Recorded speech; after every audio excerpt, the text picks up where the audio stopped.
It has been included in the group of spondyloarthritis now, and up to 30% until 40% patient with psoriasis may develop PSA.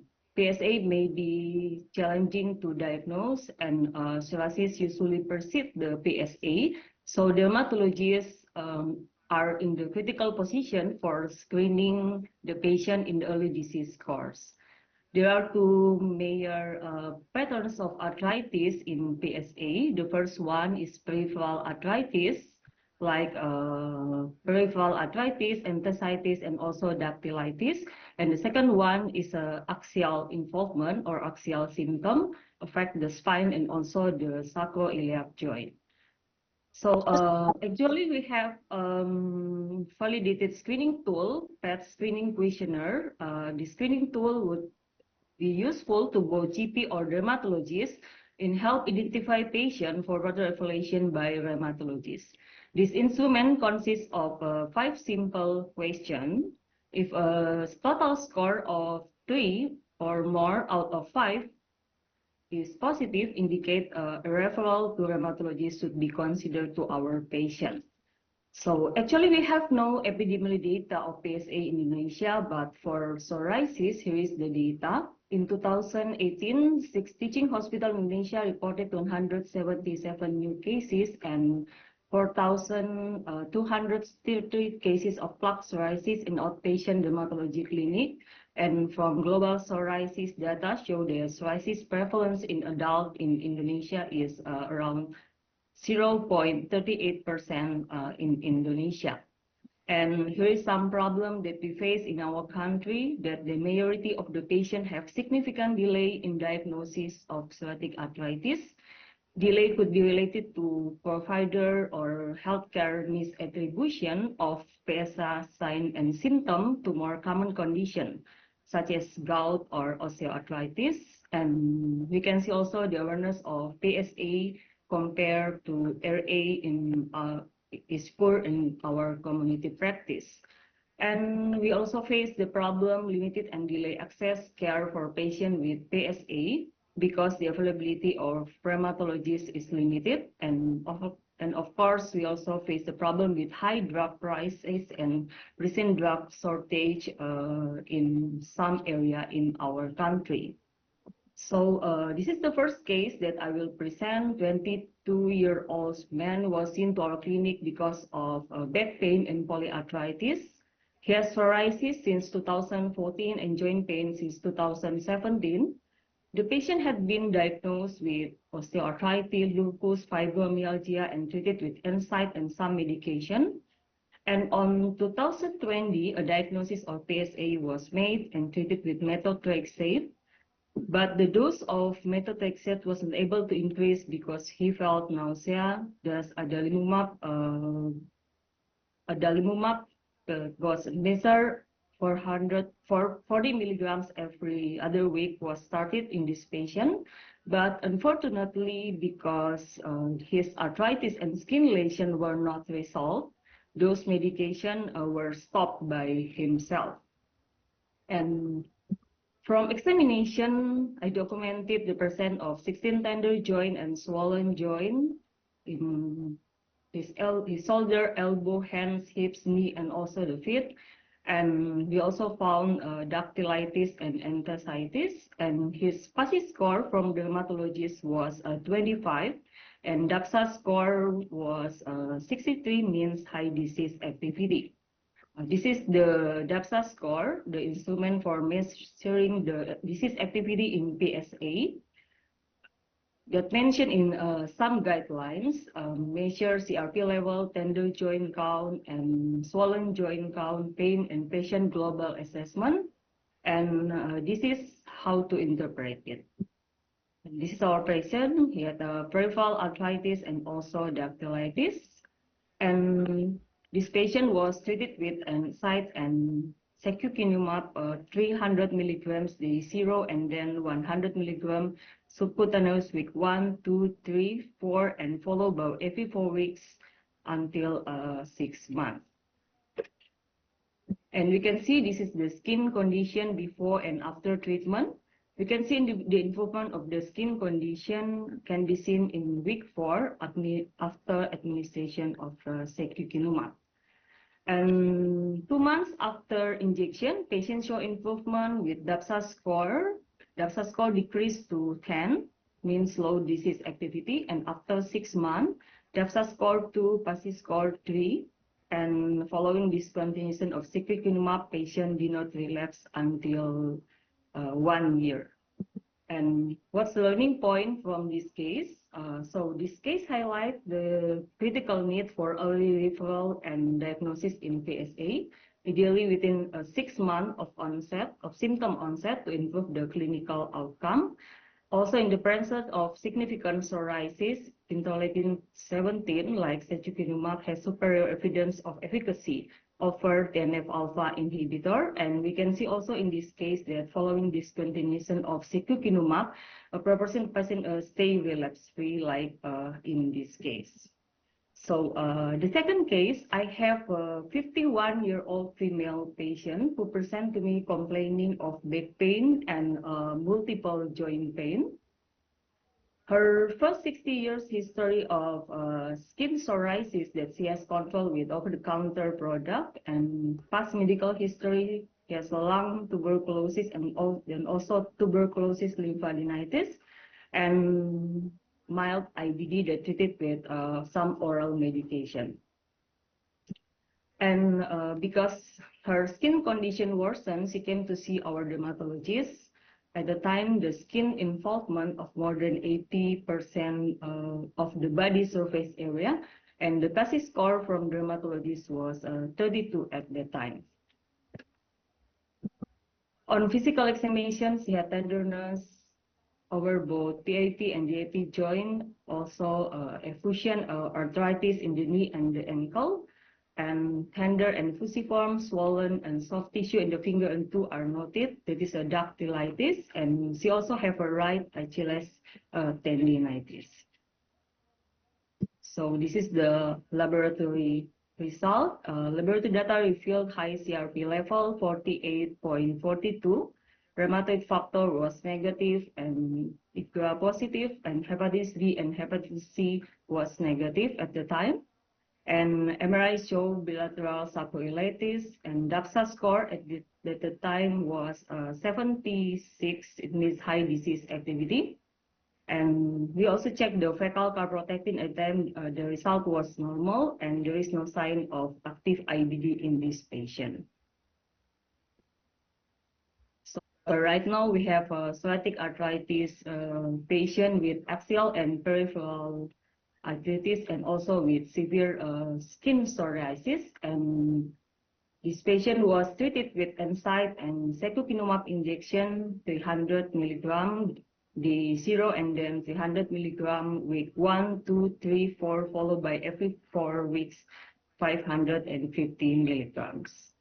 So this is the skin condition. 3 weeks after secukinumab initiation, we can see the rapid resolution of the skin in this patient. And after 2 months initiation of secukinumab, we can see the resolution of the joint pain. DAPSA score 12. DAPSA score decreased to 12, means low disease activity. And after 6 months, DAPSA score 4 without NSAID. And also we cannot found we can see that there is no sign of TB or IBD reactivation in this patient after 6 months initiating the secukinumab. So what's the learning point from this case?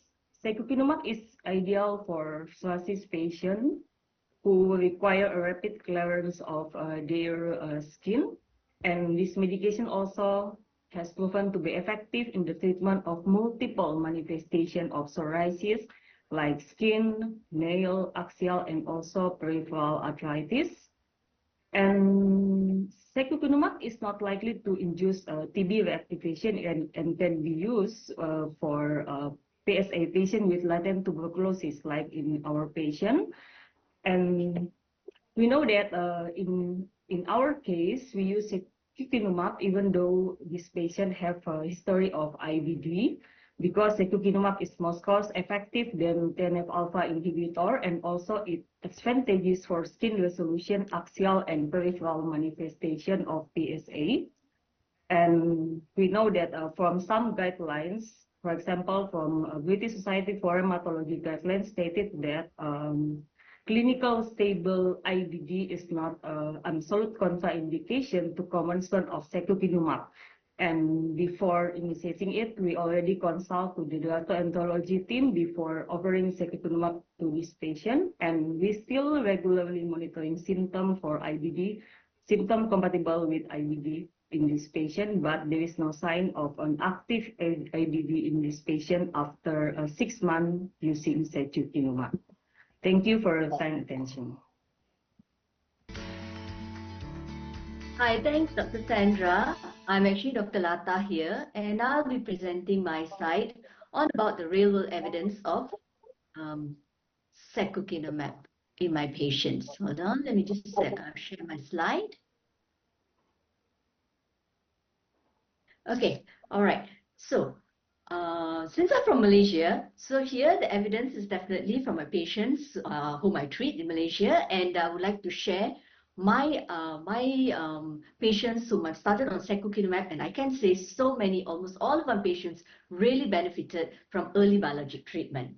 Okay, this is my disclaimer slide and this is my disclosure slide, but honestly speaking, I would say my only disclosure is that I'm a very I'm a fan of biologic use, okay, and I think biologics really work very well for our patients, and I'm a fan of IL-17 and IL-23 inhibitors, okay. So let me move on to my first case. This is a 50-year-old Indian man. He's got plaque psoriasis for 5 years. He's been using only topical creams, despite he was started to have pain and swelling over the small joints of his hands. He also had dactylitis. Okay, at this point, I'm sure Dr. Sandra will say that, Dr. Lata, he cannot be on topical creams only, right? Yes, definitely not. He also has comorbids of diabetes, hypertension, fatty liver, okay, all you name it, the cardiovascular comorbidities is there. He's already on treatment for all those, and you can see that his blood pressure and the sugar levels are not too bad, and he has slight transaminitis because of fatty liver. Okay, so when he first came to me, his skin and joints were bad. You can see the body surface area for the psoriasis itself is already 50%, and a PASI and a DLQI all showing severe psoriasis. He's got raised inflammatory markers, transaminitis was there, already X-ray changes of psoriatic arthritis, and has never been started on biologics. And this is how he was when he first presented to me. This is an Indian patient, so you can see his darker skin, but definitely you can appreciate the plaques on his hands and also on his back.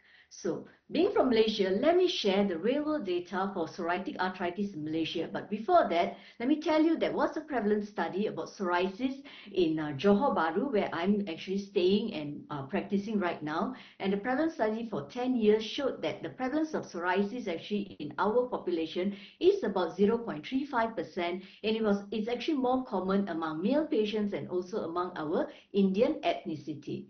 So we've got a Malaysian psoriasis registry, where this is a registry where all of us who are working in the government facility in Malaysia, we would actually register our patients in this registry and put in all the details for our patients so that we can have a good data about overall psoriasis in Malaysia. And it's really like a data that we are very proud of. So based on the psoriasis registry, which is from 2007 to 2016, by that point we already had 17,000 patients registered. Until now, up to 2023, we already got up nearly 25,000 patients already registered. And in this registry, we found that 15% of patients are actually affected by psoriatic arthropathy, and 30% of them actually already had morning stiffness. And sad thing is that 20% of them actually had joint deformity at initial presentation to the dermatologist here. Okay, and then when we look further into psoriasis data, we found that when patient had nail involvement and also scalp involvement, it concurs a risk of 100% or more to actually get psoriatic arthritis as compared to a person without scalp and nail involvement. So we realized how much we must really look for this findings in our patients so that we can initiate early treatment in our patients. So for this patient, I can say that although many studies have already put up secukinumab as 300 mg for psoriasis itself, but I usually use 150 mg because of cost constraint in a lot of my patients. And this patient, similar to many of my other patients, improved very well with just the loading doses. And when I continued after the loading doses, by 12 weeks my patients actually cleared the skin and he had significant improvement in his joints, and even his transaminitis actually normalized. And this is how it looked like, and he was really a very happy man. And if you remember from the picture I showed earlier, you can see how it has cleared and even the nail is improved, but this is at week 4. Okay, my next case is actually a 26-year-old Malay lady, a very young lady, psoriasis from a very young age itself. The skin was not too bad, but she was already having joint deformity. Okay. This patient actually presented first to the rheumatologist, all right, and that time already, by the time with the rheumatologist, there's already x-ray changes of psoriatic arthritis. She has already been tried on multiple DMARDs by my rheumatologist. Unfortunately, she did not get better. She planned to get pregnant, changed to sulfasalazine, still did not get better. And this, you can see, she's already got scalp involvement. And I've always teach my medical students, all right, whenever scalp and there's actually, going beyond the scalp hairline, this is almost always it's psoriasis. Okay, and here you can see the typical salmon pink patch, which is actually, we would not say pathognomonic, but actually very clear evidence that this is likely to be psoriasis. And we have to, based on the finding that nail and scalp involvement has very high risk of developing psoriatic arthritis, but in this patient, she already has the psoriatic arthritis. I would like to highlight what is the data about scalp and nail involvement in Malaysia. Again, this is based on our Malaysian Psoriasis Registry, a 12-year review, when there is about 21,000 patients up to 2018.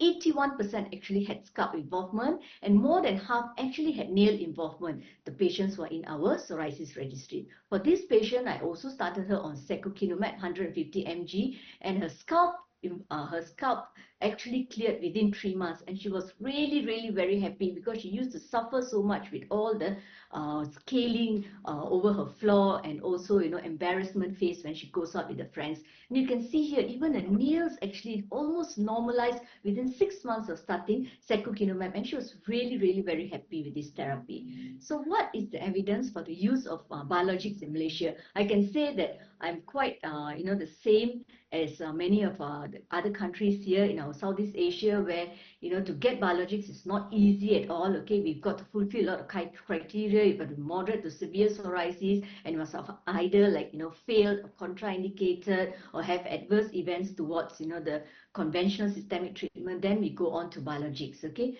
so from our Malaysian psoriasis data, we actually took 1 year in 2020. We took patients who present newly with psoriasis, okay, and we followed them up for 1 year. And these patients were either started on methotrexate or they were started actually on biologics, okay. And in this 1 year, we actually looked whether how much improvement they had in their PASI over 6 months and 1 year, and how much actually they improved in terms of how many of them actually developed psoriatic arthritis over the 1 year. Okay, and here you can see that on the left hand side here, this blue bar actually represents patients who are started on methotrexate. This orange bar is actually patients who are on any biologics, okay, and the gray bar are patients who are started on IL-17 inhibitors. So you can see more patients who have higher PASI were actually on biologics, and after 6 months, the mean change in PASI for those who are on biologics is definitely much higher than the patients who are on methotrexate. And among the biologics, IL-17 inhibitors show that the mean change in the PASI was the highest. Therefore, psoriasis patients who are on biologic treatment had significantly better PASI, BSA and PASI improvement, both at 6 months and 12 months. And among the biologic treated groups, those on IL-17 inhibitors demonstrated the greatest improvement in disease severity. And this is based on our Malaysian Psoriasis Registry, the real world data from Malaysia. Okay. we went on to look and see whether in this 1 year, how many patients actually develop psoriatic arthritis. And you can see that numerically, the number of patients who develop psoriatic arthritis are lower on those who have started on biologics as compared to those who were on methotrexate. And the risk is actually, when we calculated the risk of developing psoriatic arthritis in patients who started with biologics, was actually reduced to up to 30%. And this is something that makes us feel that biologic is actually very, has strong evidence, and there's more and more evidence to come up to say that starting biologics early can indeed make a change in our patient in terms of improving their skin as well as preventing psoriatic arthritis. And this also goes further to show from all the randomized controlled trials in all the biologics, including the TNF alphas, IL-17, and arthritis, enthesitis, okay, and dactylitis. It all showed that there is improvement in terms of all the disease domains whenever the patient is treated with biologics. All right. So in conclusion, what we want to say here is that psoriasis is a systemic disease. We need to control the patient on the whole. Early biologic treatment has shown a lot of evidence that it will improve the treatment outcome in our patients with psoriasis.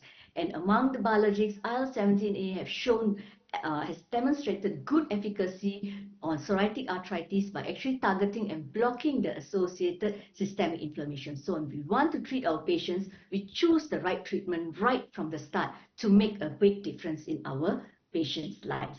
With that, I thank you all for listening.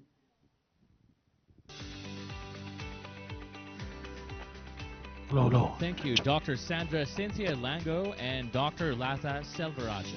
We will entertain questions after all presentations have concluded. And now please welcome back Dr. Ronald Yuliaran.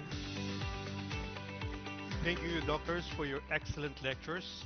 Dr. Sandra, I share your frustration about access to biologic treatment in our country. And of course, Dr. Latha, thank you again for overemphasizing the importance of early treatment. And so moving on to our next topic, navigating healthcare system challenges in psoriatic disease management. Let's welcome our next speakers, Dr. Khoi Nguyen, rheumatologist and senior physician and head of the Department of Rheumatology of the Chu Rai Hospital in Vietnam, and of course, Professor Nazrul Islam, rheumatologist and professor of medicine at the Department of Rheumatology, Bangladesh Sheikh Mujib Medical University in Bangladesh. Doctors, welcome to our conference. Thank you, Dr. Ronan. Now I'm happy to share some insight from Vietnam on the topic navigating healthcare system challenges in psoriatic disease management. We all know that psoriasis is a quite common disease with the prevalence is up to 2 to 3% of total population. And psoriatic arthritis or PSA develop in roughly 30% of patients with psoriasis. And we all know that PSA is a heterogeneous presentation and a complicated and sometimes unpredicted cause. And PSA increases the risk of patients with comorbidity and also a higher medical, social, and economic burden for the patient. In the last 2 decades, we have seen a lot of advances in the therapy, new therapy for patients with psoriasis and PSA. However, many patients still are not taken care well, as the MAP survey showed that 88% of patients still reported current pain in multiple joints. Our goal to treat the patient with PSA is to achieve the remission or at least low disease activity in own clinical domain. We also want to prevent structural damage so we can optimize the patient function and the patient quality of life. And at the same time, we have to avoid or minimize complication or harm from both untreated disease and therapy. However, to achieve these goals, it's really challenging for both patients and also for healthcare provider, as many patients still have a delayed diagnosis and already have structure damage. And we have good coordination among healthcare professional, and also in developing countries like in Vietnam, we still have limited resources for the patient, especially in underserved area, and the access to the advanced therapy is limited. And we also know that although the new therapy are quite effective for the patient in general, however, many of them are not effective for all clinical domain, and some drugs may lose the response due to the immunogenicity. And also some current therapy have some safety concern. Now I would like to share with you some insight from the healthcare system in Vietnam. Here in the country, the healthcare system is the major public and private provider, like many elsewhere in the world. And we also practice on aspect of both Eastern and Western medicine. And the public sector is structured into 4 levels: central, provincial, district, and commune level. And public hospital, especially the central one, are often crowded, and many patients coming to our hospital from very long distant area. And although the country is trying toward universal healthcare coverage for everybody, um, but many our patients, I mean, they have to co-pay for the new therapy like biologics. So the access to the expensive therapy is still limited. How common psoriasis and PHA in Vietnam? Actually, I'm not aware of any nationwide scale prevalent and incident study on psoriasis and PSA in Vietnam. However, according to some survey, psoriasis should account for like 6.7% among patients with all different kind of skin diseases. And according to expand study, a survey on over 600 Vietnamese patients with psoriasis, PSA account developed in 10.4% of those patients. And in this survey, it also shows that the comorbidity and PSA increase the economic burden of psoriatic patients. As you can see, it's a little bit of data shown on this slide. How is the management of PSA patients in Vietnam? As I said from the beginning of this presentation, we are both patient and the healthcare provider are facing a lot of challenges. In most provincial and lower level hospital, we don't have a rheumatologist, and the training of primary care physician also very limited on the basic rheumatic disease. So many patients are misdiagnosed as some other joint condition. And also the patient education also have some shortcoming and challenging, as many patients are not aware of some symptoms susceptible of PSA. So all of these factors lead to delayed diagnosis and inadequate treatment. And also it's still quite common for both patient and physician to use systemic corticosteroid or even inappropriate traditional medicine. And we still have like a poor coordination between dermatologist and rheumatologist in taking care of patients with PSA.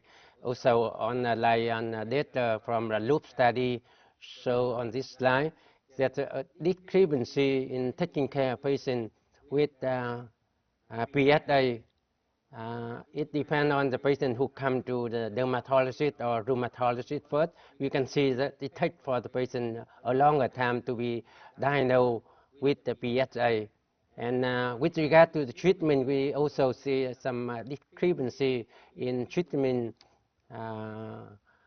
for the patient in terms of giving the patient classic DMARD like methotrexate or the time from the first classic DMARD to first biologist, also different between dermatologist and rheumatologist. It takes longer time for our dermatology colleague to give the patient biologist. So with the national guideline for PSA actually quite old. It was developed in in 2014, and so the new therapy is not updated on this guideline. Also, as I said before, due to the high cost, so the patient access to the biologic and other advanced therapy is still limited. Now, I would like to share with you some of the work we have done for the patient in rheumatology department in general and PSA in particular. So GRA is the General Central and Public 2,700 bed hospital. This is a very huge one, and it takes care and get patient referred from over the South Vietnam, and most of the time it's very crowded even overcrowded in both outpatient clinic and inpatient ward. So in the year 2019, we set up a daycare unit in the Department of Rheumatology, and in the year 2022, we developed and launched a comprehensive patient management program. This program initially for patients with spondyloarthritis, including AS and PSA at the daycare unit, and right now the program is being expanded to our patient clinic. The activity for this program include the update the protocol for patient diagnosis, screening, treatment, and monitoring. Also giving the physician and nurses focus training on the PSA and the related condition. And we carry out the interdisciplinary discussion and rundown between rheumatology department and some other related department in the hospital. And also to try to improve the patient education, we make the brochure. We have organized the patient club and develop app for patient self-assessment of their global condition, and even the disease activity self-assessment. And also we develop a software called AdMap for this program.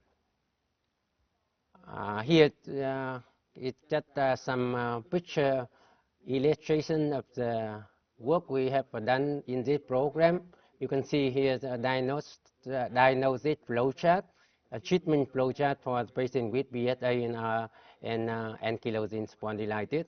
We also develop protocol for screening biologic therapy, and also lab monitoring timeline for physicians to remember to order for the patient. And here's some picture from some of the activity on the training and went round discussion between different disciplines involved in taking care of patients with PSA, both for physicians and also for nurses in Department of Rheumatology and some others. With regard to the patient education, we do both program for both medical staff and also the patient themselves. We give the medical staff some practical training, skill training in patient education.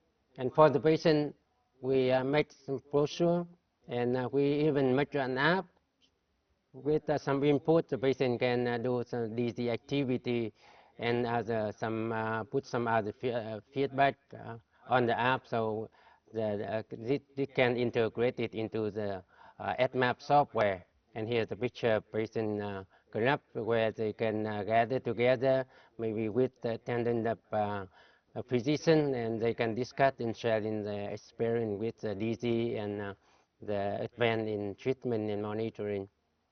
And the HMAP, the software for this management program, we include, on the input information from the clinical aspect and the lab test result.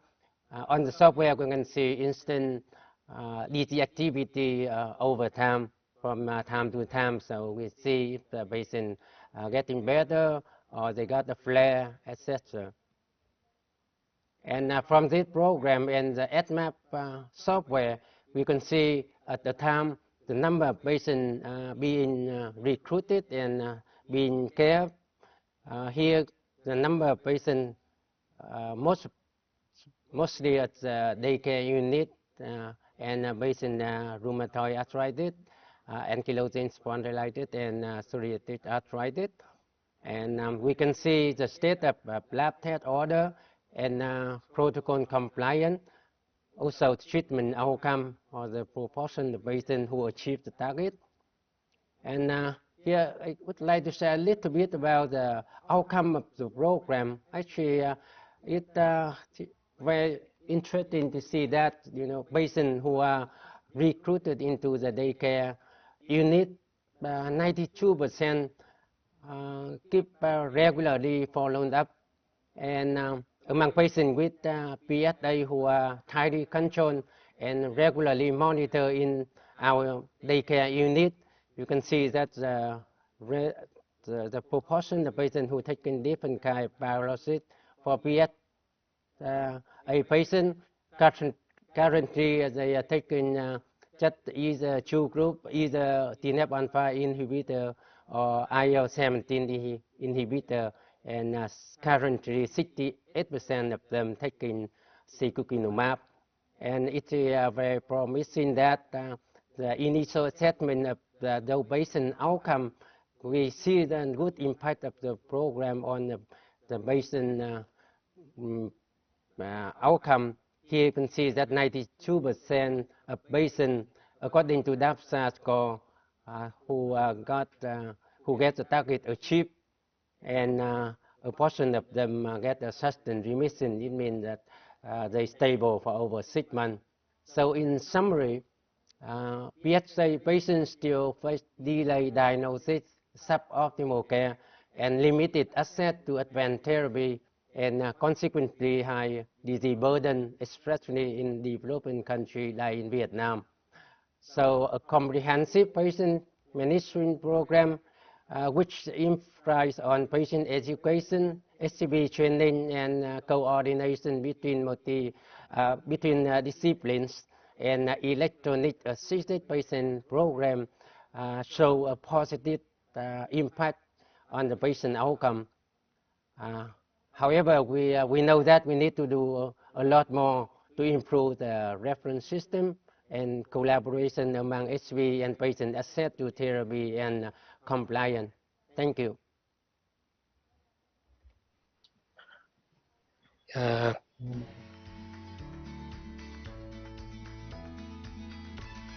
Good afternoon, dear participants. These are my disclosures. So in my talk, I will try to cover the prevalence, cultural issues, physician's perspective, treatment concerns, and future directions in healthcare of Bangladesh. Meanwhile, already you came across about the prevalence of psoriasis. So in the global prevalence is 2 to 4%. I'm sorry, your screen should be swapped to full screen. Thank you. Among Click of on the them, display settings.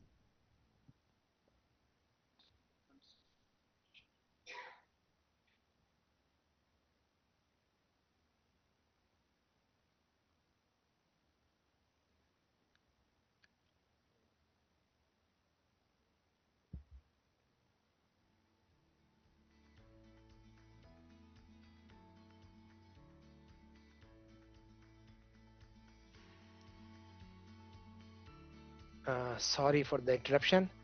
Are you seeing me and listening me?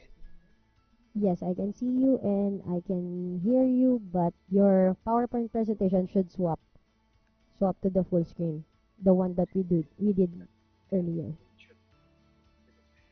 Can you please request the local technical team to share it?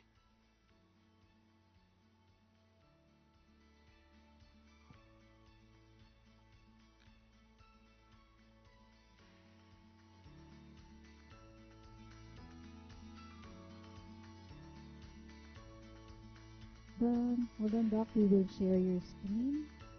Let us know when it's time to move the slides. Okay, here we go. Uh, sorry for the interruptions. Dear participants, these are the disclosures. Why not? The and the Can I have the next slide?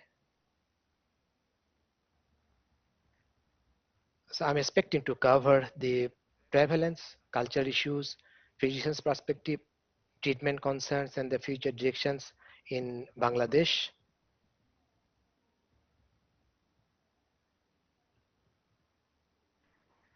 Meanwhile, you come across with the prevalence of the global prevalence of psoriatic arthritis. It affects around 0.1 to 0.3%, and prevalence of psoriasis is about 2 to 4%. And among them, 20 to 30% develop psoriatic arthritis in their lifetime. And unfortunately, in Bangladesh, we don't have any epidemiological data, but we do have a local data. Among the arthritis patients, psoriatic arthritis accounts about 5%.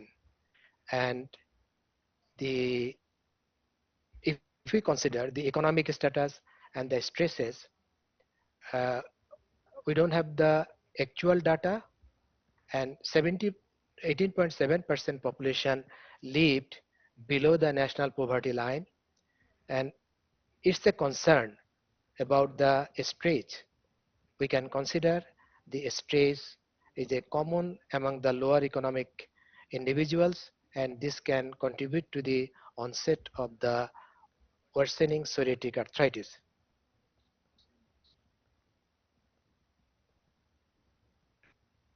There are some cultural issues related with the psoriasis and psoriatic arthritis. The personal concerns are the reluctance. Subjects suffering from disease become reluctant. They do have a fear of the social rejections and knowledge gap in the family about the disease and social perceptions, the existence of the misconception, social stigma, and self and social isolation. All can lead to the consequences like it's a they may consider the subject who are suffering from the psoriasis as a curse and or burden to others, and they subsequently withdraw themselves from the family and from the social life, and subsequently they can suffer from the depression and the other comorbidities.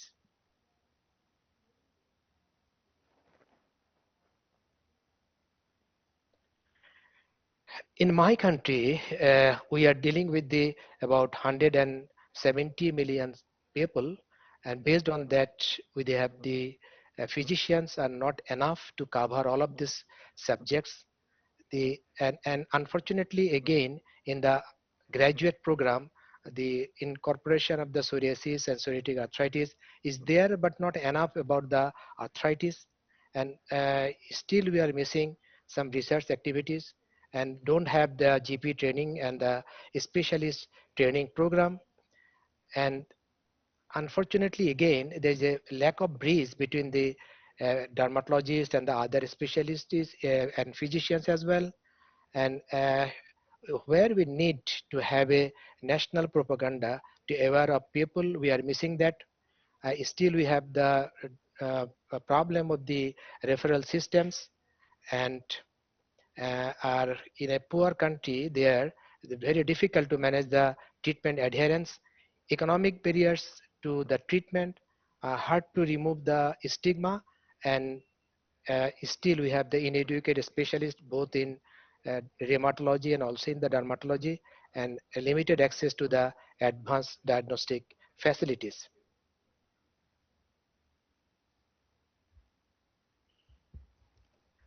And when we look at to the treatment issues in psoriasis and psoriatic arthritis, the national guidelines are evolving, but they are based on the Western guideline. Uh, all the patient they have to pay from their own pocket, and this they also have to consider their medication cost, and we have a limited access to the biologics in my country. Challenges in patient adherence to the given therapy as because they cannot continue the treatment. We are living in a tuberculosis endemic country, and it is very hard to and difficult to switch from the traditional or conventional treatment to the targeted therapies. Often we require the routine test for the assessment of the safety of the given medications.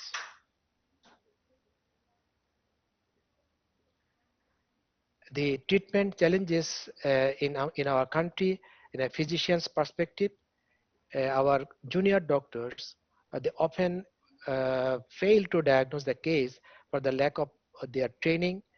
We need to minimize the gap between the dermatologist and the other specialties, and we have to increase the specialty access in our country. And uh, in my country we don't have the patient support groups till today. We need to encourage for that, and in the education programs need to be improved as much as we can.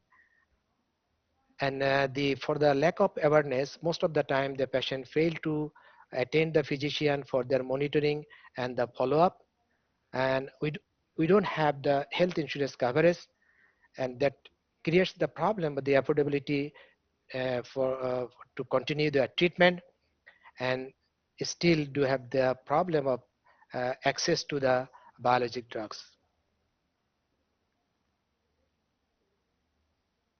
Lastly, I would like to show you the gross individual patient cost per annum. If you look in the bottom, there is the about 1,000 US dollar, and with biologics, it about more than 3,000 US dollar. For your kind information, I can add here the annual wages in my country around your 1,000 to 2,000 USD. So based on this economic status, I think it is very hard for our people to stay with the guideline-based treatment and also with the biologics. Uh, with this,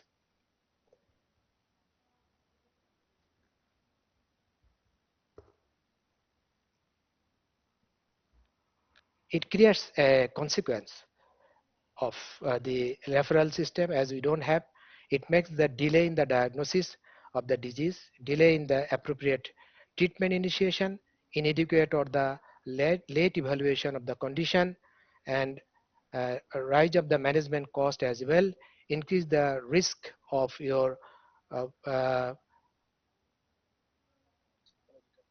psychological distress, and the joint deformity will be the consequence. Ultimately, they lead with a poor quality of life. And there are some directions for these developing countries like Bangladesh. We need to do the epidemiological studies, clinical trials, and the you're pursuing to enroll this disease in the insurance policy, and the development of the patient support groups, encouragement, and development of the your guidelines based on the national researches. Public awareness campaign can improve the adherence and the treatment of this group of patients, and international collaborations also I recommend to have. We need to establish the referral system as early as possible, and the incorporation of the rheumatology in the graduation program will enrich our doctors' capacity to understand and to diagnose this group of cases. So I hope the with this I would like to conclude my talk. Thank you very much. Thank you very much, Dr. Ko Nguyen and Professor Nazrul Islam. We will entertain questions once again after all presentations have been concluded. And now, please welcome back Dr. Ronald Yuliaran. Thank you once again for our distinguished speakers. After listening to 5 speakers from different regions, I realized that our region has the same problem. I think the most important is easy access to biologics and patient education. Dr. Kui, it seems like you're doing a lot of things in Vietnam. I hope one day we can gather as a region and talk about your initiatives, and you can share with us what is successful in your area. And this time we're moving to a more exciting part of our program. I call it exciting because this is a panel discussion with the topic managing difficult to treat patients with psoriatic arthritis with secukinumab. May we call on our speaker, Dr. Andy Novianto. He's a dermatologist and head of the Dermato-Allergo-Immunology Division, Department of Dermatology and Venereology, FKUI RSCM in Indonesia, to present his patient case, to be followed by a discussion among our panelists. Our panelists consist of one of my good friends, Dr. Maria Diana Santos Ramiscal, dermatologist and head of Photodermatology Unit, Dermatology Center, St. Luke's Medical Center, Global City in the Philippines, to be followed by another friend I met online, not a dating online, it's a convention, it's a conference online, Professor Dr. Malela Mod No. She's a rheumatologist and head of the Medical Department, Hospital University of Malaysia, Sabah in Malaysia. And the last but not the least, who will also present one case, Dr. Kai She Wei, a dermatologist at Kaohsiung Veterans General Hospital in Taiwan. Doctors, welcome to our panel discussion.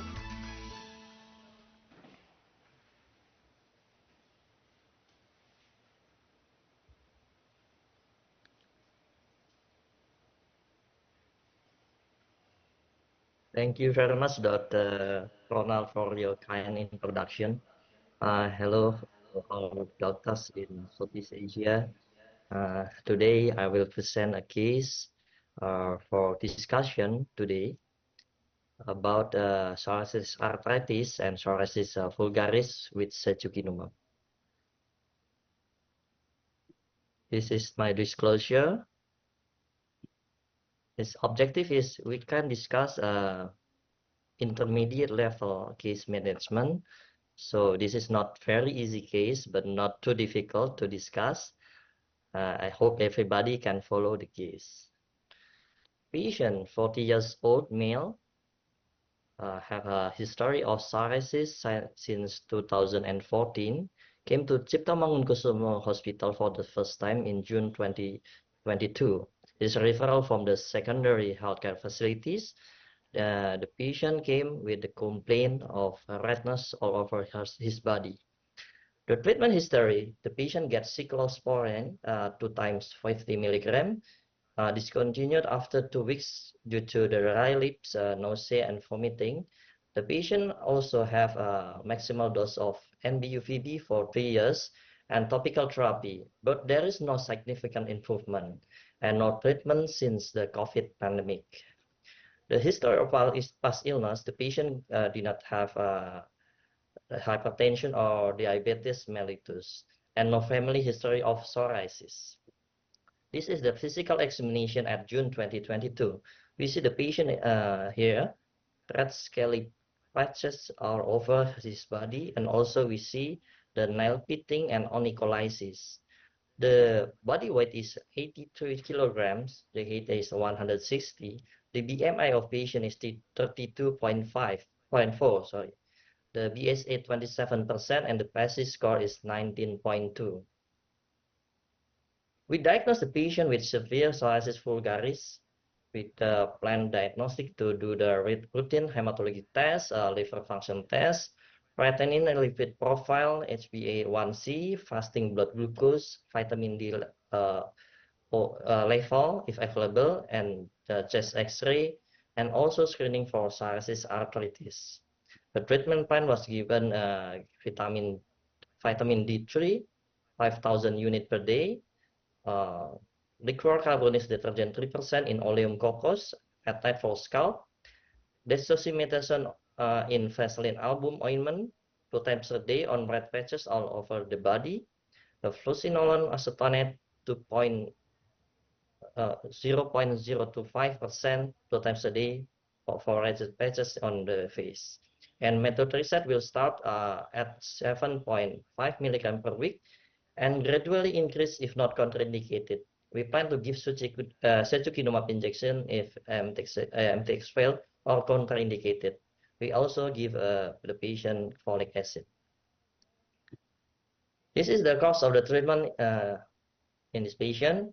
July 2022, we start the methotrexate dose with 7.5 milligram per week, and we continue until September 2022 with 10 milligram per week when we consult to the nutrition specialist to get a multivitamin, vitamin D 5,000 unit, and treat the obesity.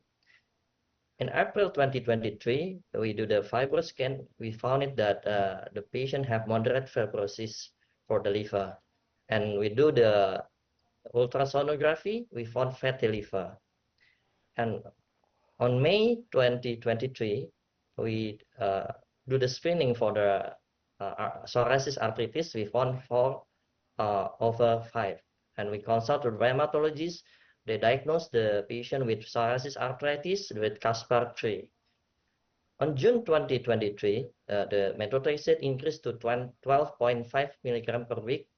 And on August 2023, there is impaired liver function. We diagnosed with drug-induced liver injury, suspected it causa methotrexate. And the methotrexate decreased to 10 milligrams per week, and we do the routine examination of liver function test.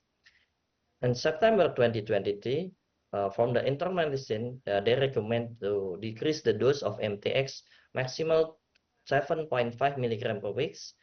And we still giving the methotrexate 7.5 milligram per week, waiting for secukinumab injection. So the methotrexate from September 2023 until July 2024 still get 7.5. Why until July? Because in Indonesia we have a very long waiting list for the injection secukinumab in our national insurance. The cumulative dose until July 11, 2024 is 945 milligram. This is a PASI score with treatment with methotrexate. We see the PASI score from July 2022 decrease and getting better, especially if the dose of methotrexate increase. The maximum dose of methotrexate that we give can make the PASI score like this, below 2. And after we decrease the dose of methotrexate, the PASI score increase again until July 2024. In July 2024, we diagnosed the patient with severe psoriasis vulgaris, psoriasis arthritis, drug-induced liver injury, suspect it causa methotrexate, obesity, dyslipidemia, and we do the diagnostic plan to screening infection and malignancy, preparation for biologic treatment. And the treatment plan is secukinumab injection and treat the comorbidities. Physical examination on July 2024, we see the patient still have red patches on his face, scalp, body, leg, and arm. Also, some pitting nails. This is the course of treatment after we give the secukinumab. We see the PASI score before the loading dose, July 2024, is about 7. And after the treatment 5 times loading dose, 150 milligram, we can get the PASI score better. But I must say that secukinumab we can only give 150 milligram in Indonesia because limitation or budget limitation in our national insurance.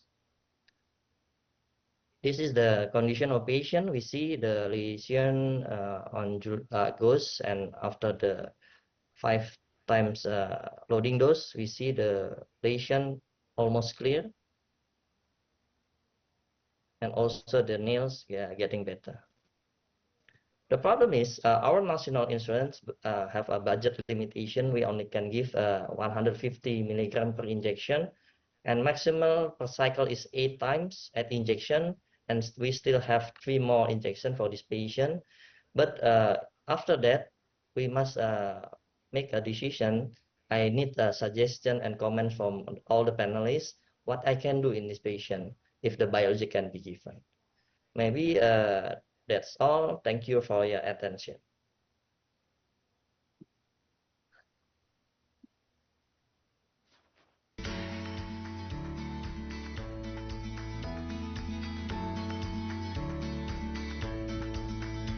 Please welcome back Dr. Ronald Yuliran. Thank you very much, Dr. Andy, for that case presentation. Dr. Andy, if I may ask one question.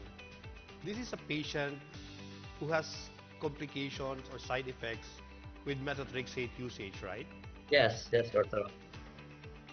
So I would like to ask the first question to a fellow rheumatologist, Professor Malela. What are your thoughts about patients in this situation having difficulty managing using only methotrexate? Good evening, and team in the world. My name is Maleha. Thank you to the panel of the presentation. Amazing presentation, Andy, and thank you for a very great illustration of the patient condition. My first opinion when I have a look at your case is there is some information lacking with regards to the arthritis per se. I would like to have a bit more objective measurement. You know, us in rheumatology, we are really dealing with a lot of different measurement of objectivities. MDA, VLDA, DAPSA, and PASAS. I think you know what we mean. So sometimes I believe in a center where you actually do not have that availability of very highly efficacious drugs such as biologics and socioeconomic background data, which is similar to us in Sabah and Kota Kinabalu. It's very good to have good physicians in a co-discussion with the rheumatologist, for example. I didn't ask you, but I'm sure you do have, where you do have combined clinic, combining both the rheumatology and the dermatology in one setting for the patient. Drug-induced methotrexate causing liver injury, from what we have seen so far, I'm not sure if Eduardo would agree with me, is the fact that it is actually much lesser now compared to what it was before. The fact that you saw fibrosis on the fibroscan also can suggest to us that NASH is very, very common in patients with psoriasis to begin with. That gentleman was obese. He has a very high BMI. He also has dyslipidemia. And these are all the cofactors that would have caused him. I wouldn't stop the methotrexate. I would have just continued at a low dose and continue to monitor the liver function test efficiently as what you are doing. Now, with regards to the usage of the biologic in this case, where you have to use only half of the dose of what you intend to use, which is 300 milligrams, of course, our hands are tied. I think being in Southeast Asia, financially, we are all quite tight, limited budgets and everything else. One thing for sure, when we talk about treat to target in RA, we're very clear about where we are, where we're heading. And when we're talking about biologics in terms of a tapering dosing as such, we're also somewhere there, but although not yet guidelines came out. Similarly, in psoriatic arthropathy, or in psoriasis, or even in ankylosing spondylitis with SPA, monitoring secondary to the psoriasis, we are still quite far in getting a very clear guidelines on how to give half dose, when to taper, is it safe to do so, and things like that. So I would not be able to give you advice with regards to whether or not continuing this 150 milligram monthly as it is right now would be enough to control the patient, but I wouldn't stop methotrexate. I would continue and as a combination therapy to help the patient, you know, kind of like go through this rough sea with whatever sail that you have left and trying to keep him as stable as you could at this point of time. That's from me, Prof. Thank you. Professor Malela, I heard you presented a beautiful case in the last uplar in Singapore. Was it a psoriatic disease also, or another case? That was the SLE case, systemic lupus erythematosus.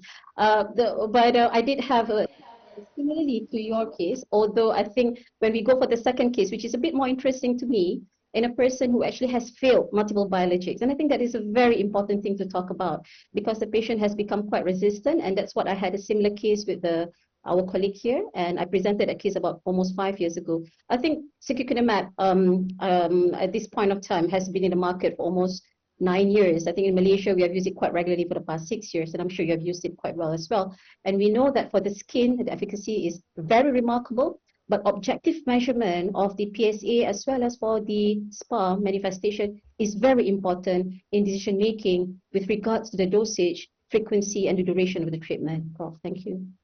Thank you, Professor. Dr. Dina, do you have any inputs? I don't have any question. I'm not a dermatologist. I accept my knowledge about dermatology is far, far below what you know. So do you have any inputs on this particular case? Dr. Dina, we don't have audio of you, so please check. First, I would like to thank Dr. Andy for sharing your case with us. I hope everyone learns from your case. Due to the challenges within our, I would say the South, especially our region, Southeast Asia. So the challenges within our healthcare system, the doctors have become more resourceful so that we find innovative ways to make the most of what is available. So actually, giving 150 milligrams to psoriasis is an off-label use, right? Because it should be 300 milligrams. But in my practice, and I think in most of the doctors here in the Philippines, because of, like what I said, the challenges, financial challenges, and most of our patients pay out of their pocket. There's the insurance system here does not work very well, and most insurance companies do not also cover for biologics.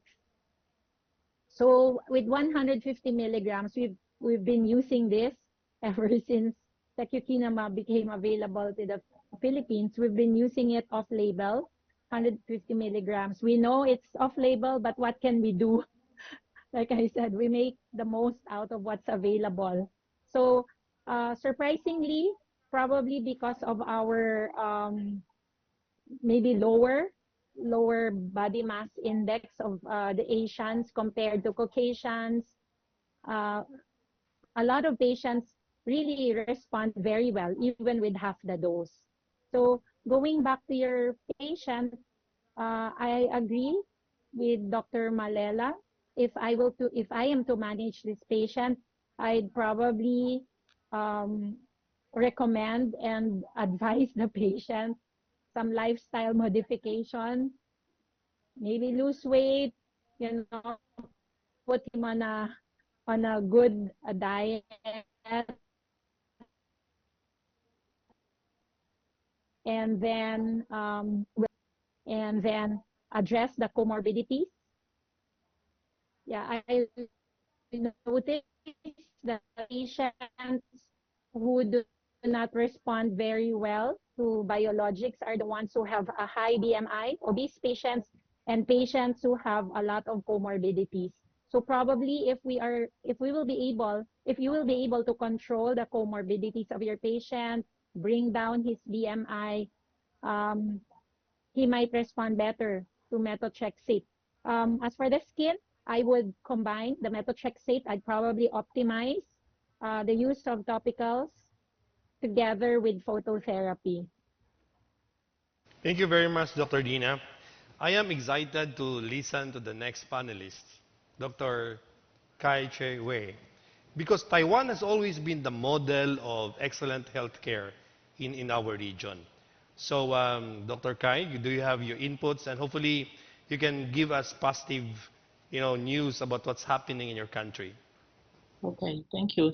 Thank you for your sharing this interesting case. And actually, about 1 year ago, we faced the same problem because in Taiwan, PSA uh, only reimburse 100 milligrams per 4 week.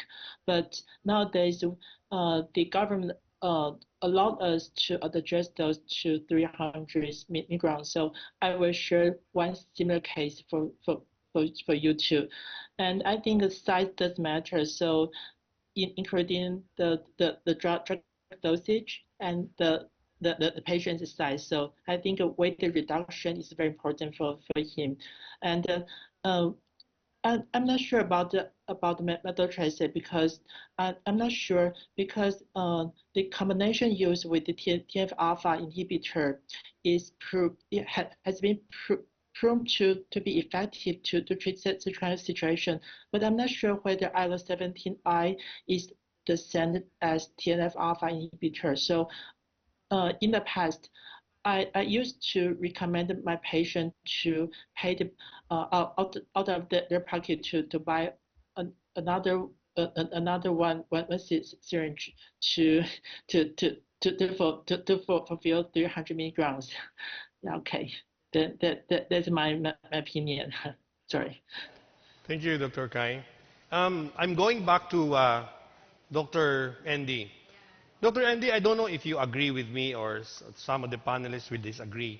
We borrowed the term treat to target, Malela and Professor Map, from the endocrinologists.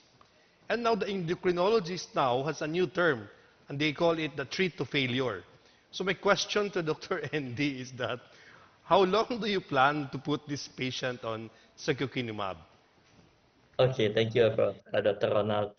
We only have 3 more left, 150 milligrams secukinumab from the national government insurance. But I think if the patient can afford by himself, they can buy it is better. We can continue the secukinumab until all the lesion is resolved, also for the joint resolved, and we can stop our changing to other treatment. But if we continue the treatment for 2 years, maybe it's better for the patient, but he must pay from his pocket. That Dr. Malela, I don't know if you agree with me. As rheumatologists, if the patient cannot afford, we don't readily stop the medication. We rather space out the dosaging rather than stopping the medication right away. So any thought about that?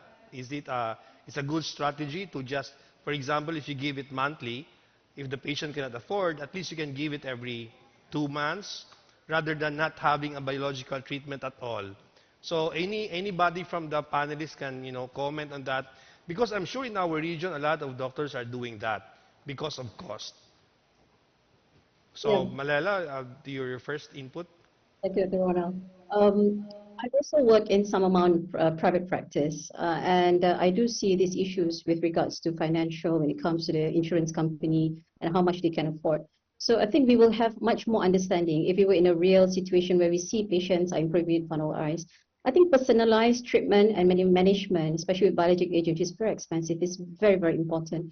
I've read up recently on the data of this usage of secukinumab and the doses that personalizedly given by the dermatologist in a patient with psoriasis. There are a few data coming from meta-analysis and some from studies from China saying about they're using a different amount between 150 to 300, and they tapered, and also they actually prolongation, and they look from the patient manifestation point of view. So after the end of the month, the 0, 1, 2, 3, 4 weeks, subsequently, they see how the patient responded.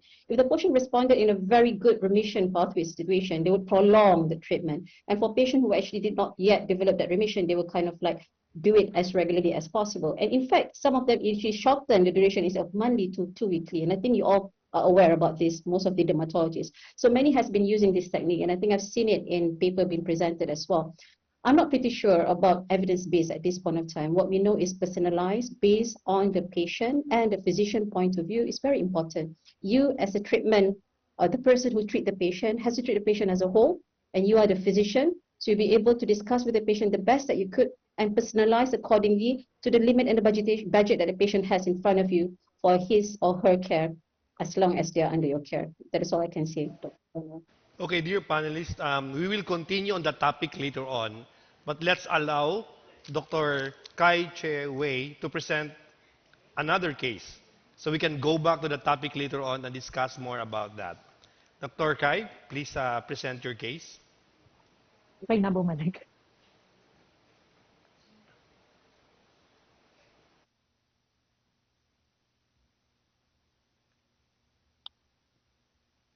Sorry. Sorry. Can you see the slide? Sorry. Can you full screen your slide? Sorry. I'm not sure what.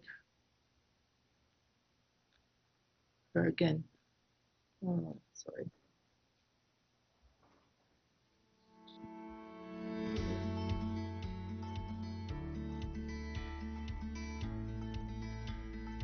Happened. Sorry.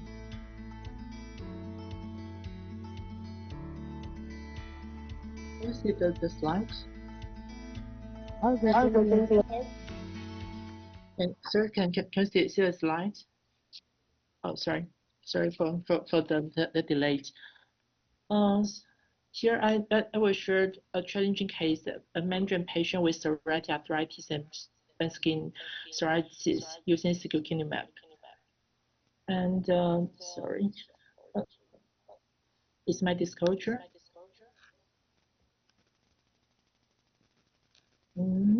Sorry. Okay. This patient is in his early 40s, and he has a family history with his father having ankylosing spondylitis. He was diagnosed with both psoriasis and PSA at age of 20s. Over years, he has suffered from severe pain and swelling in multiple joints, including fingers, shoulders, and knees. And his treatment began with conventional DMARDs, including methotrexate, cyclosporine, azathioprine, and also phototherapy regularly. And he even received azathioprine. But we can see here, for many years, his skin condition was still terrible. His PASI score was greater than 50, and the involved body surface area is more than 90%. So the biologic agent was introduced in year 2010 and starting with adalimumab. And unfortunately, there was primary failure 3 months later. So the patient was then switched to etanercept. It shows good response to his joint, but no response to his skin. And year 2017, ustekinumab was introduced. Despite for much more better in joint 2, there's no response to his skin too. His PASI score was above 40. And so when we face such a kind of case, we should ask the question, is there a real psoriasis? So we performed skin biopsy again and proved it was psoriasis. And phototherapy was added, but there's no response. And the most important, the most embarrassing part is his facial skin, his facial lesion. So his DLQI is about 16. Facial psoriasis can be particularly challenging to treat. So in such kind of case, what will you do next? And actually, in year 2019, we finally have a new treatment, secukinumab. So we switched to secukinumab. After the initial loading dose, his skin condition improved a lot. We can see here the PASI score improved from 46 to 17. So you can see a big smile on his face. And there's no further joint pain. So in the following 4 years, we can see that his patient remains stable, although the PASI score increased a little bit, but the overall PASI effect is about PASI 50, and his quality of life is good. So it seems to be a happy ending, right? But Now, actually, we can we can see that in late 2023, he experienced a significant worsening of his skin. There is a surge of PASI score to 36, but he did not have any joint pain at the moment. So in such kind of condition, is there a second failure when the joint is stable? But actually, it's not a secondary failure. But we can see here the skin condition become worse, and so actually it's not a secondary failure. The change coincided with the cessation of the patient supporting program. Um, in Taiwan, National Health Insurance reimbursed only about 150 milligram every 4 weeks for PSA. So Novartis, the company, provided this program for those who have severe skin condition. They gave additional free one syringe for the patient every 4 weeks. However, the program was stopped in July 2023. So as the result, the patient's dose was reduced from 300 to 100 milligram. 150 milligrams, sorry. Okay. So we can see the facial lesion appear again and the smile disappear. But it has been known that the recommended dose for PSA is 150 milligrams per week, but per 4 weeks. However, based on clinical response, the dosage can be adjusted to 300. And for those who have been shows inadequate response to TNF-alpha inhibitor, the recommended dose is also 300 milligrams every 4 weeks. And fortunately, during the moment, our government changed the policy. They reimbursed 300 milligrams based on the same rule for PSA. So it allowed us to use a higher dose. And such a kind of adjustment has brought the patient's condition become stable again. And you can see the PASI score drop again. And what has been told in the literature, in this study, it has reported escalation in the first year bring a better treatment goals in skin and joint for PSA. In the left side is ACR response. We can see the ACR 50 or more response increased from 32 to 51% after dose escalation. And for the skin, PASI 90 or more increased from 34 to 59%. And more. Escalation at any time can bring a better outcome too. In this study, the escalation is adapted in the third year. It also brings a better in ACR 50 and the PASI 50, PASI 75 response. And for naive patient, for naive patient, such kind of escalation also bring a better control for ACR 20 or more. So when we treat psoriasis, actually psoriasis is a kind of psoriatic disease. Not only psoriasis, it's a monster. So we need special weapons like biologics and some intelligent and strategy to curb such kind of monster. However, sometimes the monster is giant, like these patients, difficult treated condition, facial skin lesion, or the severe disease. So size does matter. So the dosage does matter too. So thank you for your kind attention. And sorry, I'm too nervous. Sorry. Thank you.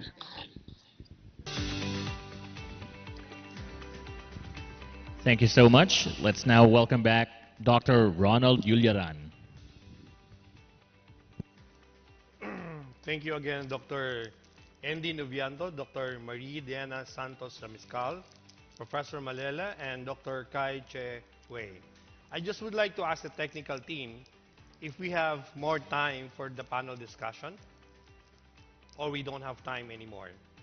Because I think we need to discuss a lot of things here.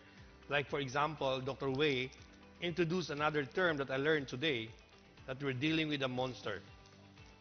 So, so we need to kill or defeat the monster, right, doctor? So again, let me ask this question to the dermatologists.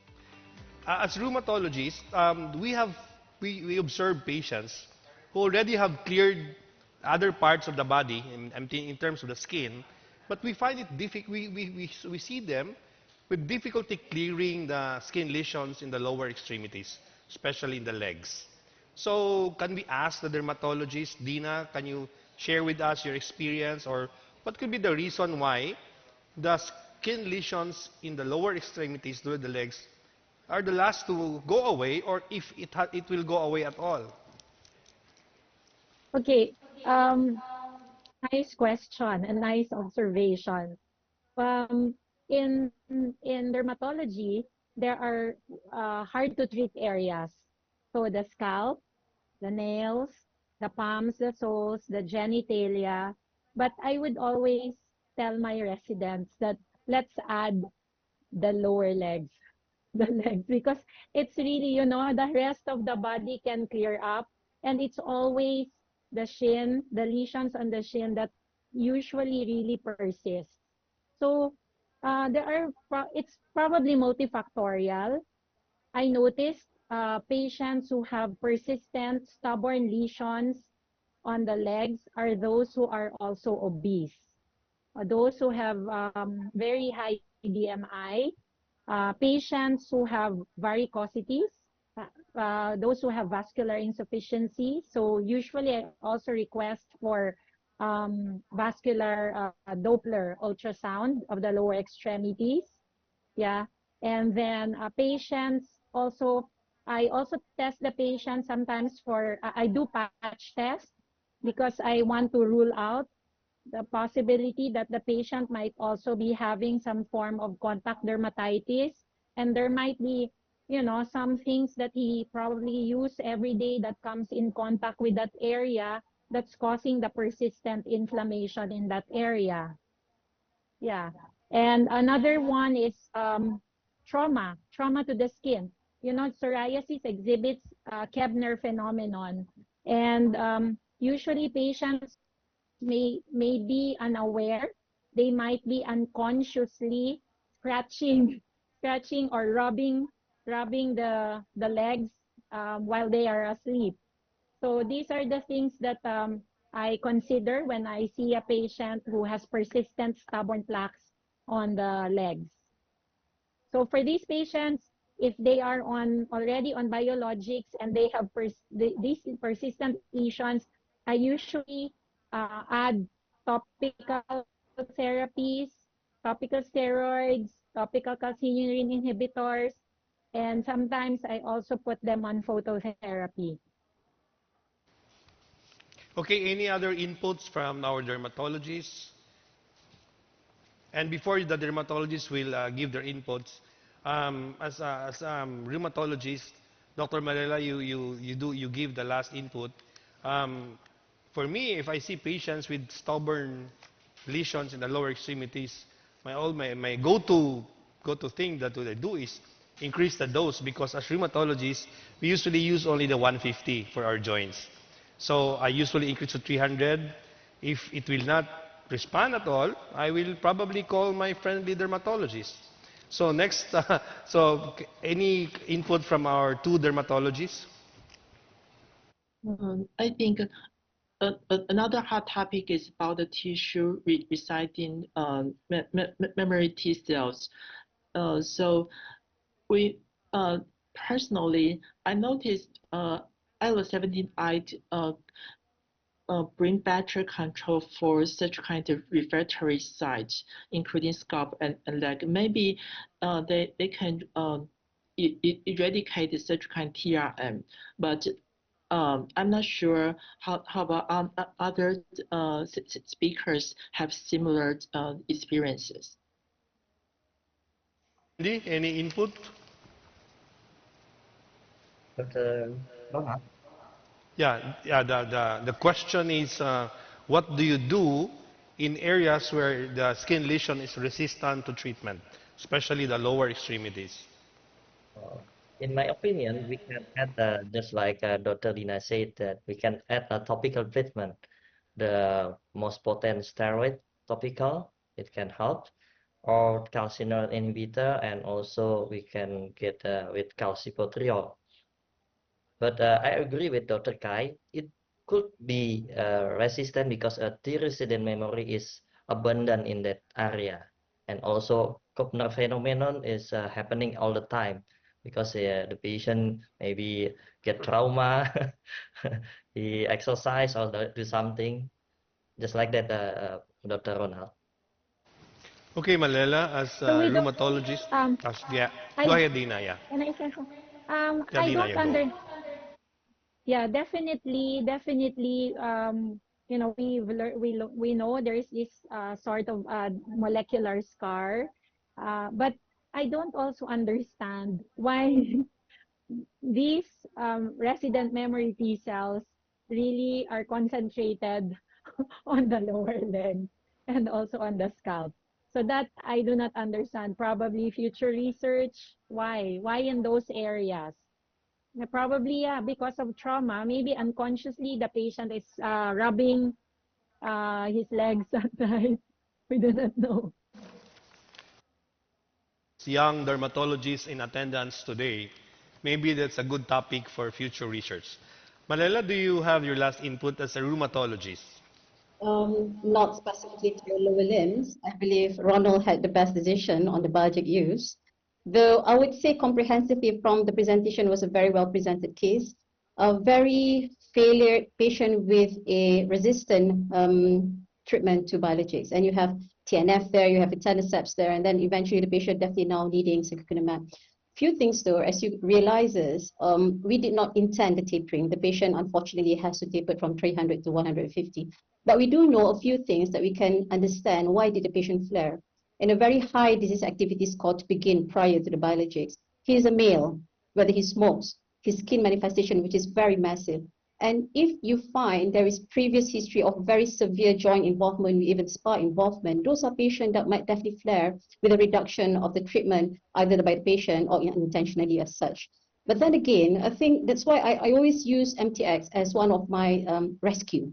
I think there has been studies looking into using methotrexate as a rescue. You might not believe in, understanding about the theoretical component compared to TNFs, but one of the reason I would keep the MTX there is knowing that as such, in this Southeast Asian population, we are not able to continue this biologic for a very, very long time. And the patient needed something there to hold on to keep them as stable as much as you could. And you know that MTX is the best with any other compared to other DMARDs that we have had. So that would just be my input, Ronald, and I think that's all I can say. Thank you very much. I have only one last question for the four of you. Recently, I think for the last 5 years, I observed a very good phenomenon in the Philippines, the collaboration of the dermatologists and rheumatologists. So I have been practicing for almost 25 years, and probably this is the last 5 years I have seen so many collaboration with the dermatologists and rheumatologists. So I would like to ask you, including Dina, of course, because she's practicing in a different part of the Philippines, how is the collaboration of the dermatologists and rheumatologists in your areas of practice? Maybe we'll start with Dr. Andy. Thank you, Dr. Ronald. We have a very good collaboration in our national hospital and also in the private practice. We usually, if I get a patient of psoriasis, I consult to the rheumatologist, and also if they get a psoriasis arthritis, they consult it to me to make a good decision what we treat the patient. Thank you. In Dina, in the capital city of the Philippines, how's the collaboration of the dermatologists and the rheumatologists? In Manila, I think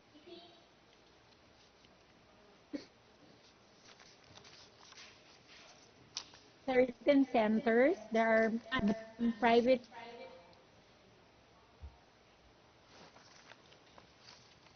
So I guess we don't only have a biologic problem in the Philippines, we also have an internet problem.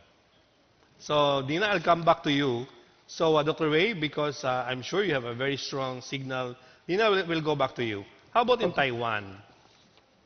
Thank you for the question. We have very good cooperation with rheumatologists. Actually, uh, we can ask our patient to go to the outpatient clinic on the different floor directly. So we even do not have to consult. We only call our rheumatologist and say, okay, someone will go to your clinic and please tell me what's your reply. Okay. You. Dr. Dina, back to you.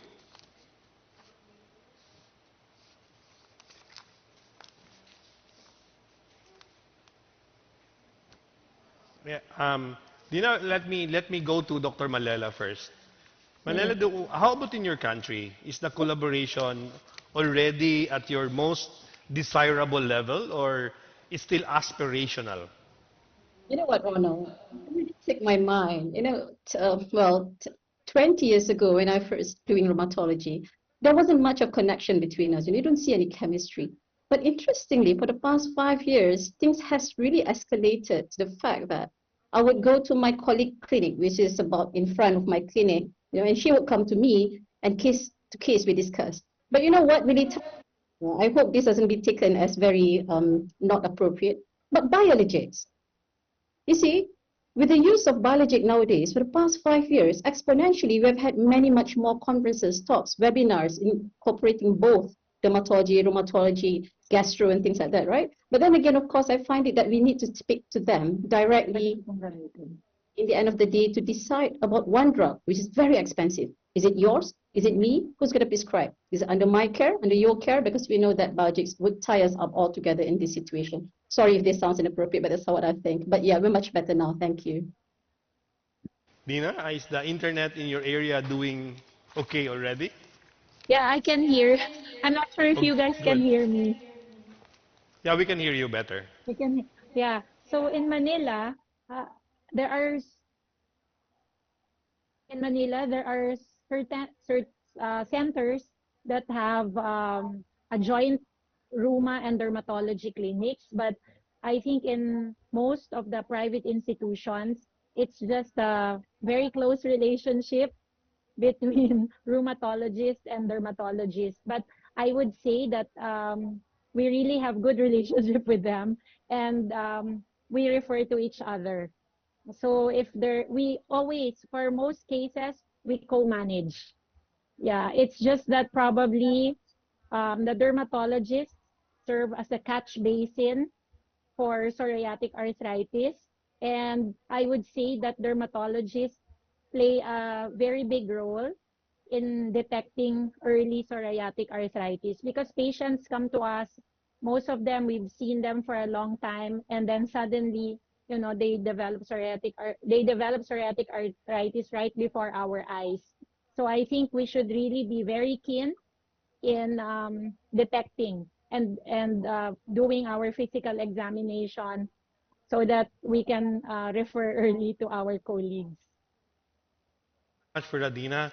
The goal of this meeting is to facilitate the exchange of expertise. Although I'm sure you will agree that this exchange is so much better if we do it face to face, right? Agree. So technical problems are just happening every now and then, and experiences among the healthcare professionals improving their confidence in using secukinumab as the biologic treatment of choice in managing patients with psoriatic disease. Now let's proceed to our much anticipated live Q&A session. The floor is open for any questions, ideas, or clarifications. We encourage everyone to type their questions in the chat box so I can read them and direct them to the appropriate presenter. So I have here a lot of questions. So let me read the first question. Dear Professor Nazul as Islam, I might miss something while the internet signal at my site is not good. Looks like it's not only in the Philippines that we have a bad signal. I have a little question about the direct and indirect costs when you compare the DMARDs group and the biologic DMARD group in Bangladesh. Are they similar? Oh yeah, thank you very much for the question.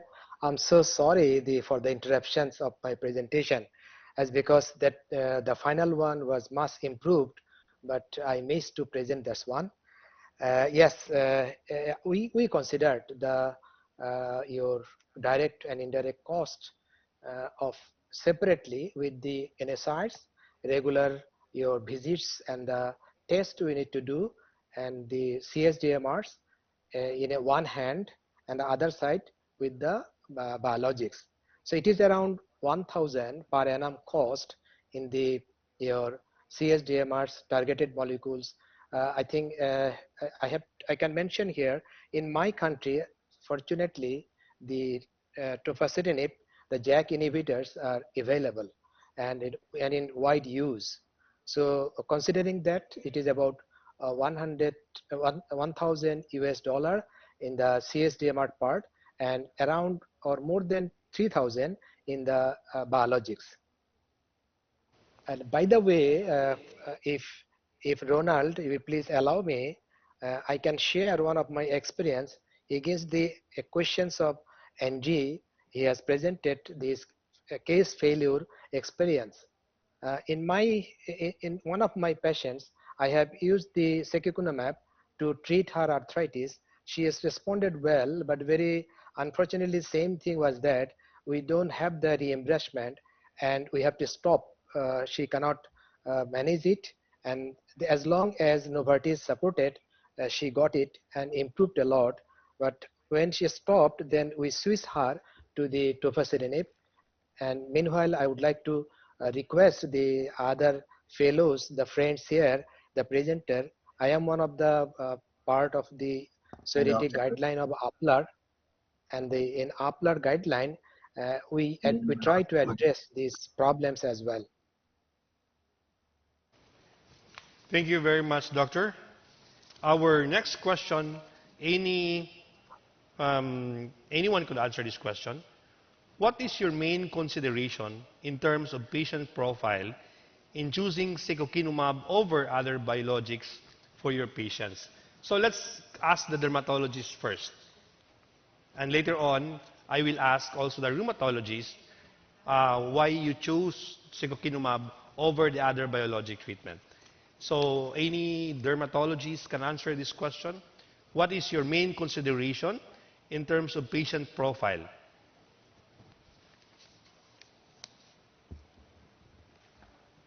Dr. Lata?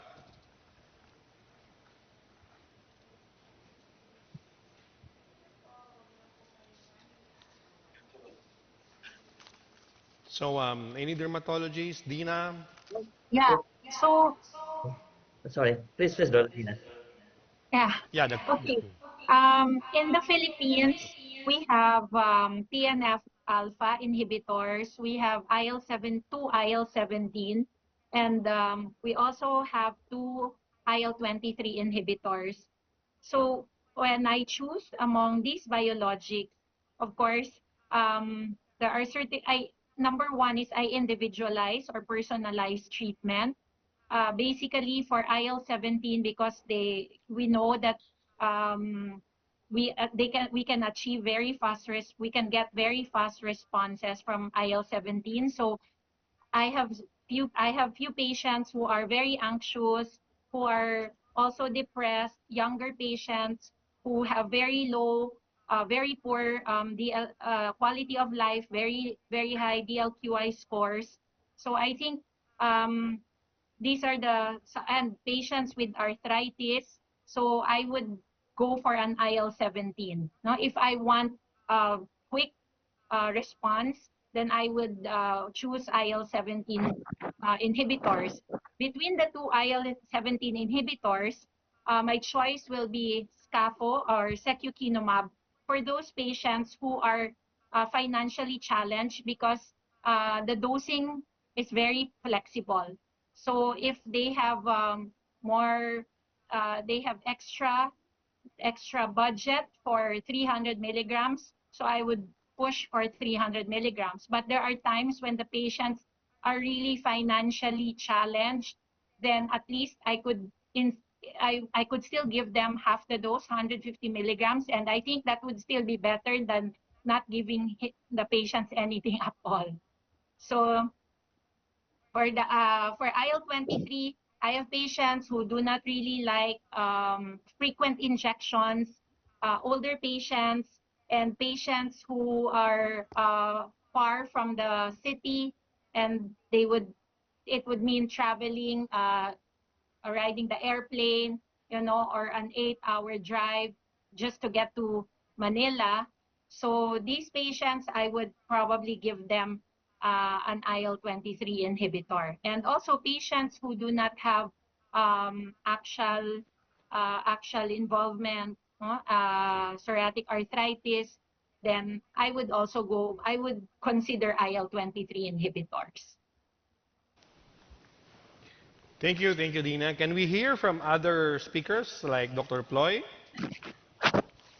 Yes, apart from what Dr. Dina said, I think it probably is the same scenario, but in Thailand, secukinumab is the only interleukin 17 inhibitor that can reimburse from the government if the patient get criteria to what biologic committee said, which is like PASI score or body surface area more than 15 and failed 2 out of 4 systemic treatment. So yeah, that's what my answer apart from what Dr. Dina said.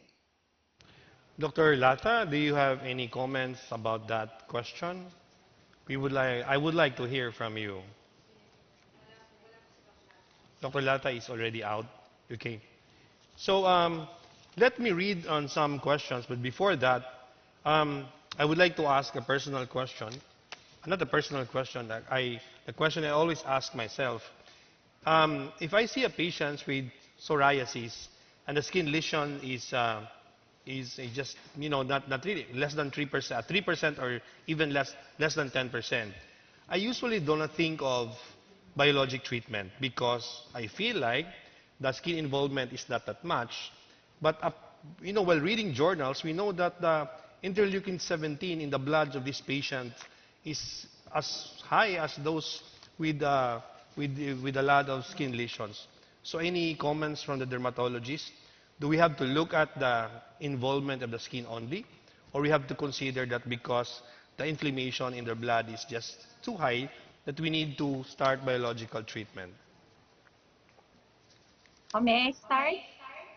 Go ahead, Dina. I think the body surface area of involvement is a good guide, but there are patients who only have, let's say, just 1 or 2% body surface area of involvement, but have a significantly decreased quality of life. So it really depends on what area is involved. If the area, if it involves the genital area, that's only probably 1% or maybe even less. But if it really significantly affects the patient's quality of life, then I think that is already an indication for me to start the patient on biologics. Especially not only the genital, I would say the hard to treat areas, the scalp, the nails, the palms and the soles, because the involvement of these areas will debilitate our patients. And not only cosmetically, like for the scalp, but also functionally. So I would be a little bit more aggressive in starting the patients on biologics. And besides, involvement of these areas, lesions in these areas do not really respond very well to topical therapies. Okay, thank you, Dina. Any other input from the dermatologist? Because Yes, there's a very good. Go ahead, yeah. Yes, I agree with Dr. Dina said, and we have to think whether is it just 3 body surface area, but is effect on the face. Yes, we probably and the patient has very poor quality of life. So we will discuss about the other factor, because we cannot use topical steroid for a long term. We cannot do phototherapy on the face, for example. And if the patient can afford, or they have kind of insurance that can cover less than 3%, but affect the high, the sensitive area like genital, face, or something, I won't go with the biologic. Yeah. Dr. Ploy, there's a very specific question for you. And this is, I think, a very difficult question to answer. Okay. Is it possible to say patient psoriasis will cure 100% if we can start biologics early stage of disease? We know in medicine there's no 100%, right? Dr. Ploy? It's hard to say. It's hard to say like that, but I strongly believe, because this is a. Thanks for the question. This is actually it's my question when I meet a world expert too. I will ask them, can you tell me about the case that you think you can cure psoriasis? So we discuss. I think I have discussed about this question with Professor Feldman, and he said that as he remember, he has few cases. And he mentioned something kind of like, if we treat early enough, probably maybe. I have one case too, who's my who's a nurse in my hospital, and definitely histopathology says psoriasis, and we treat within 1 month, and she's not cured, but remission for more than 5 years until now. Thank you. Thank you for that And maybe answer. I'm sorry. And The maybe gutted next, psoriasis. okay, so the next question is, in case of pregnancy, what is the best option? So anybody can give their answer? I would say phototherapy and topical treatment. If And the next question is, certolizumab, if in case of certolizumab childhood is available, psoriasis, what is the best option? We don't have dermatologists here, but I know you know the answer.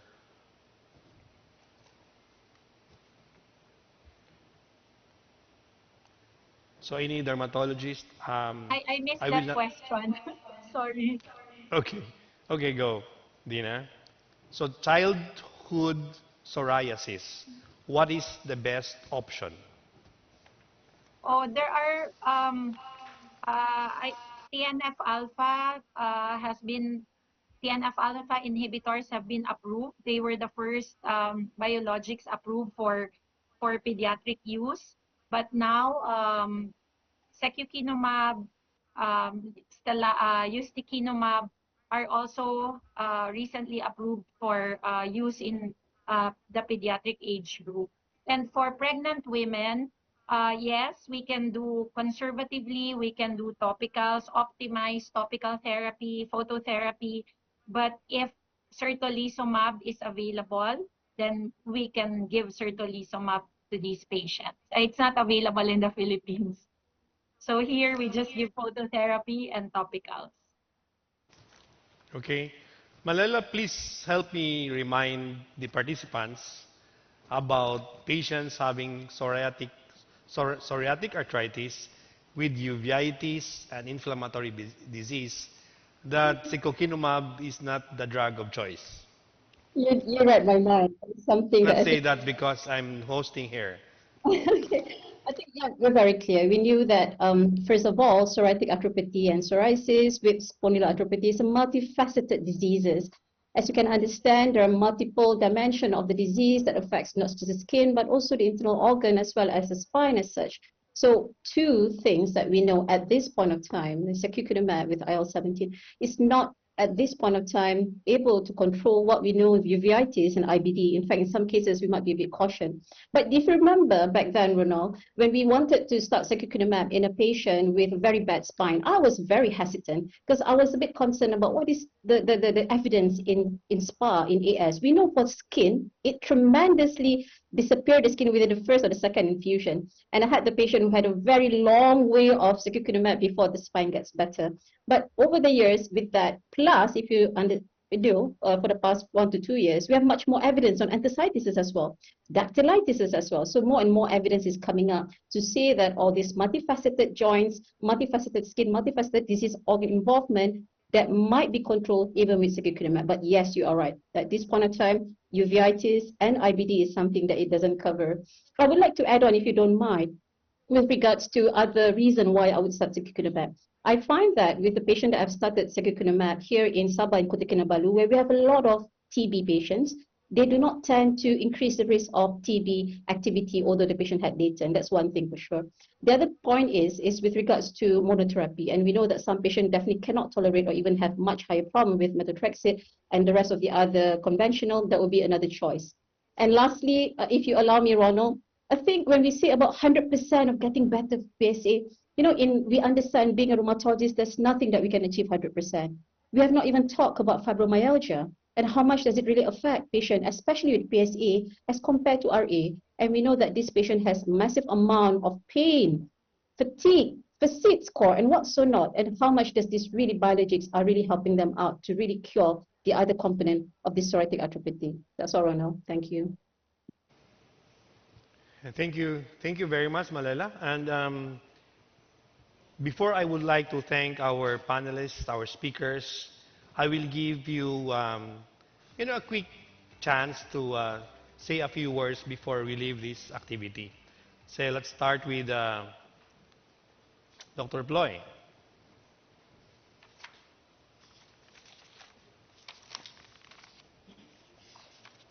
I think personalized treatment for psoriasis is the most important issue for doctors who have to take care of a psoriasis patient.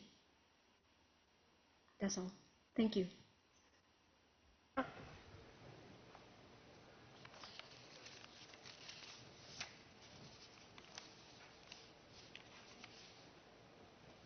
Dr. Sandra, a few words before we end this program. Yes, What are thank you. your Yeah, so I think the early diagnosis is very important for us in managing psoriatic arthritis, and early treatment can prevent the systemic complication of psoriasis. Thank you. Thank you very much, and may I hear from Dr. Koy?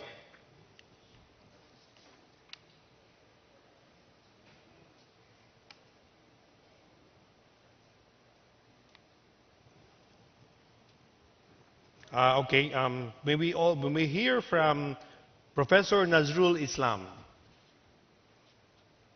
Thanks, Ronald, and thanks all the participants and the friends speakers here. From my side, from my institute, we did a study where we have found around 60% depression, anxiety, stress in our in our psoriatic arthritis patients. It tells me we need to address our patients' psoriasis arthritis in a holistic way, so that we can bring their life full of joy. It should be the a vision of the dermatologist and the rheumatologist together. Thank you. Thank you, Doctor. Dr. Koy, if your connection is okay, we would like to hear a few words from you. Yes. I think that we both dermatologists and rheumatologists and any other physician who involved in taking care of patients with psoriatic arthritis, psoriatic disease in general, that we should keep a close monitoring of the patient, so we can follow patient activity, severity in both skin joint disease and other, the outside skin and joint disease, so we can keep close contact with patient, and with the monitoring we can see what we should do for the patient, and what is the best choice for them, and what is affordable for them, so we can get the optimal care for our patient even in the limited resource area. Thank you. Thank you, Doctor. And may I call on Dr. Andy, a few words before we part ways. Thank you, Dr. Ronald. As a dermatologist or rheumatologist, we must make a correct diagnosis, so we can treat the patient with a hard treatment, so the patient can achieve long remission and complete remission. That's all, Dr. Ronald. Thank you. Thank you. And from my good friend, Dr. Maria Dinas Ramescal. Few words, Dina? Yeah. I think early treatment can really benefit a lot of our patients, regardless of what biologic we choose. Can be TNF alpha, can be IL-17 inhibitors or IL-23 inhibitors. I think all of these biologic agents will really impact that molecular scar that is the primary cause of relapses. Hopefully, if we start them early on, we will have better long-term outcomes. Um, and of course, the importance of shared, individualized treatment, personalized treatment, and shared, I think also very important is shared decision making. So, and also so that we can also manage our patients' expectations. And lastly, I would like to thank all the speakers for joining us this afternoon. And also, I would like to thank Novartis for bringing us all together in this learning opportunity and sharing. Hopefully, next year we will have another activity without these technical glitches. Hopefully, they can host something that maybe face to face so we can all see each other. Thank you, Dina. Everything has to start with virtual meetings. And I think everybody moved on to face already. And my favorite rheumatologist from Sabah, Malaysia, Professor Malela. Ronald. Dina did a great thank you to Novartis, but I would like to add on greatly thank you to you, Ronald. I think you moderated the session very, very well indeed. And I believe we in Southeast Asia are underprivileged as compared to the other countries in the world. And I really applaud what Novartis is doing to bring us all together. We will not be discussing about dosage reduction, not discussing about tapering doses, we're not discussing about half dosing and things like that, if we were to put in the same platform. So this is the best platform for all of us in the local centers of where we are in Southeast Asia to discuss things, which is much more pragmatic, much more logical, much more practical on our setting at this point of time. Yes, physical face-to-face, I agree totally with you, Ronald. And I think bringing us together, dermatology, rheumatology is the best way to understand better about psoriatic arthropathy and manage them in more comprehensively. Thank you to all speakers, and thank you to all panel and the presenters, and thank you to Novartis, and especially to you, Dr. Ronald. Thank you. Thank you, Malela. And of course, last but not the least, Dr. Kai Chai-Wei. Okay. I think psoriasis is a very complicated disease involving skin, joint, and even the cardiovascular. So I think biologic agents, especially IL-17, bring new hope for our patients. And I think because today we talk about this psoriatic arthritis, but actually they are proof to show that IL-17 inhibitor can bring cardiovascular benefits. So I think in the future, when we are dealing with psoriatic patients, a comprehensive treatment and with early recognition and early use of biologic agents are very important. And also, I think I still want to emphasize the slogan I used today. The size does matter, and the dosage does matter too. Thank you. Thank you very much.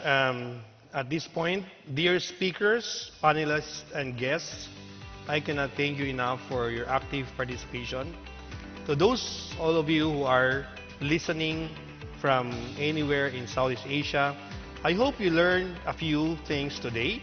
After a fruitful Q&A and still using this platform, let us now take this opportunity to strengthen our collaboration and connection through a commitment activity. May we invite everyone here to write their pledge, simple words of declarations and thoughts, like for example, slay the dragon, for example, according to Professor Wei, or early treatment to help improve the confidence of healthcare professionals in using secukinumab as the biologic treatment of choice in managing psoriatic disease. This includes driving early treatment, discussing real-world evidence, and navigating healthcare system challenges. Get ready to take on one giant leap towards as we answer. In 1 to 5 words, what is your commitment to help improve the management of psoriatic disease patients? Kindly go to www.menti.com on your browser. Please do that.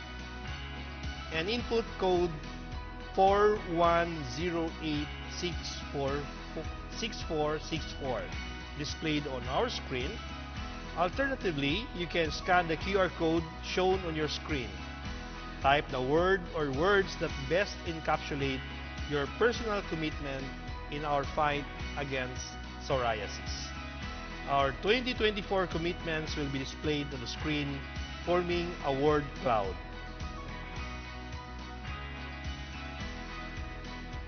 Please start typing your commitment.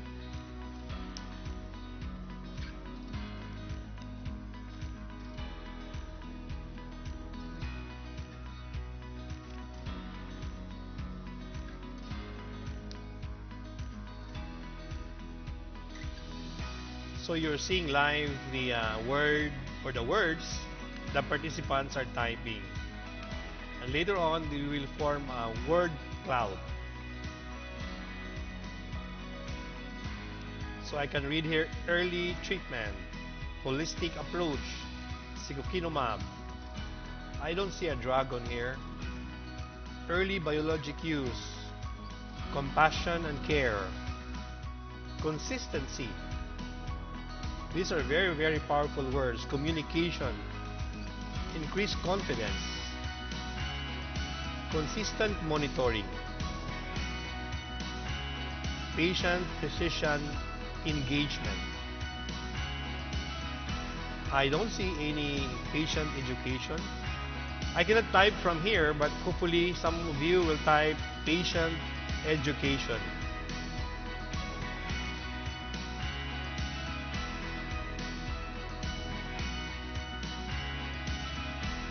Treat to target. Community engagement.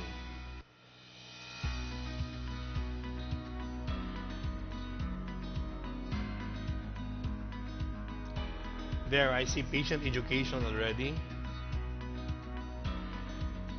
All out. Wow, this is very, very strong words. All out.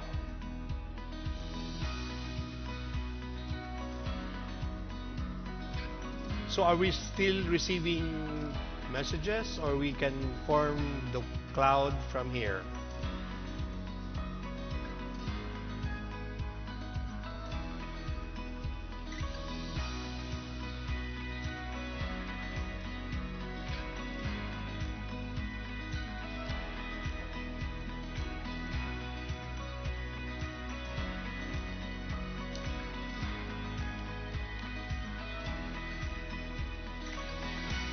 So we are nearing the end of our program for today, and again, I cannot thank you enough for your active participation, especially for those who are just at home or in the offices. Do we still have? Okay, we still have a few people, participants typing in their commitments.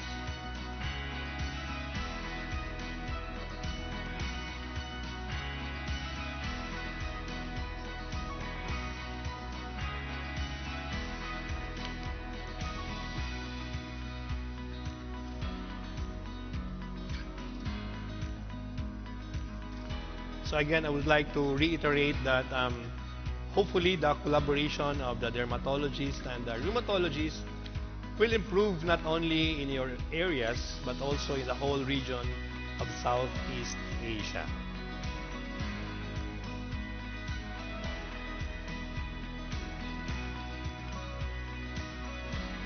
So we are still waiting for those. There are still people who are really typing their commitments. So indulgence, please. We are trying to accommodate all commitments from the participants from 8 different countries and almost 300 participants. And of course, this activity will not be successful without the participation of the speakers, the panelists, and most importantly, those who listen to us this beautiful afternoon.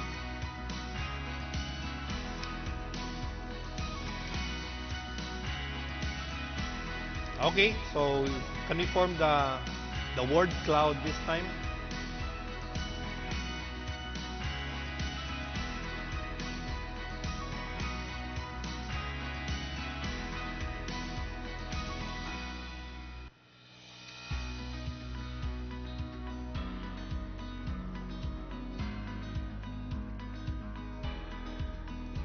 Well, again, I forgot to mention that I have thanked everybody, the panelists, the speakers, the participants.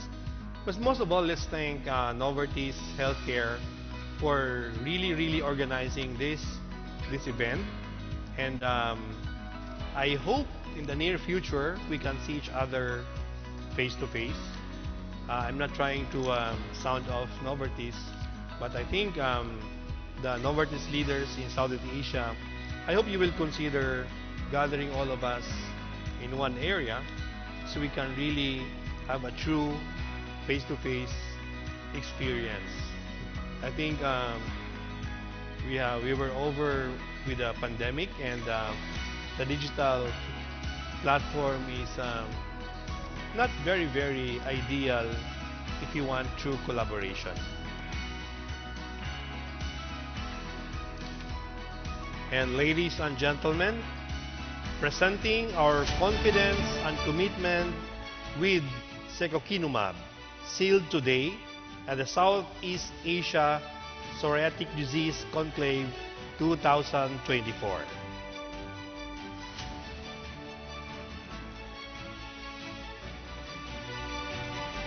So once again, thank you so much for making this event both productive and dynamic.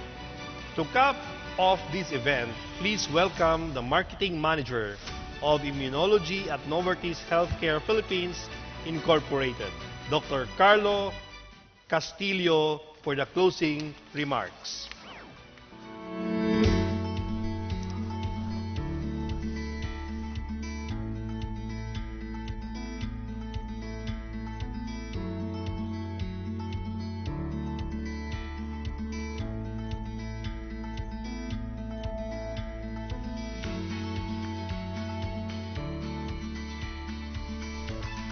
All right, good afternoon, everyone, and thank you to all our speakers for having such an insightful discussion this afternoon. Confidence and commitment. That's actually our theme for this year's conclave. Confidence to give the best biologics, such as secukinumab, in the management of our psoriatic disease patients, given its wealth of evidence and real-world experience, and commitment to provide the best management for them despite limitations and barriers in our different healthcare systems. I'd like to add another C, which was mentioned by Dr. Yuliaran earlier, collaboration. It's really a collaborative effort between the dermatologist and the rheumatologist, as well as this perfect physician-patient relationship to really provide the best management for our patients. On behalf of Novartis, the Cosentix community, the COCO team, and the Philippine team, we'd like to thank all our speakers for bringing in your experience and expertise into this conclave, and to all our audience for really gracing your time with us, and hopefully you would learn a lot after this discussion. We hope to see you in next year's conclave, hopefully face to face. But yes, we'd have another collaborative exchange in the near future. And for now, we hope that you enjoy the rest of the weekend, and we hope to see you soon. Thank you, everyone. Thank you.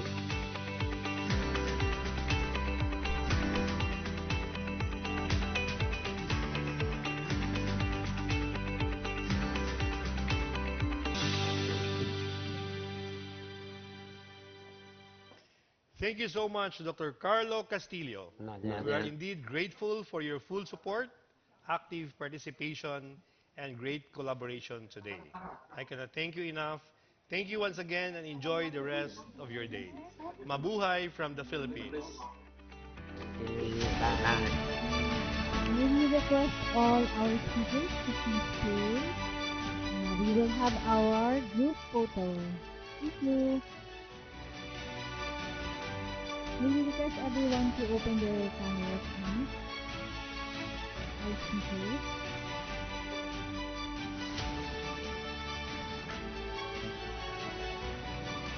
Cái màn này không không Yes, rất là Dr. Floyd, Dr. Sandra, chập chờn, Dr. thứ nhất là Laza, do Dr. thứ nào Qua, mạng Professor thế Nazrul, Dr. Andy, ai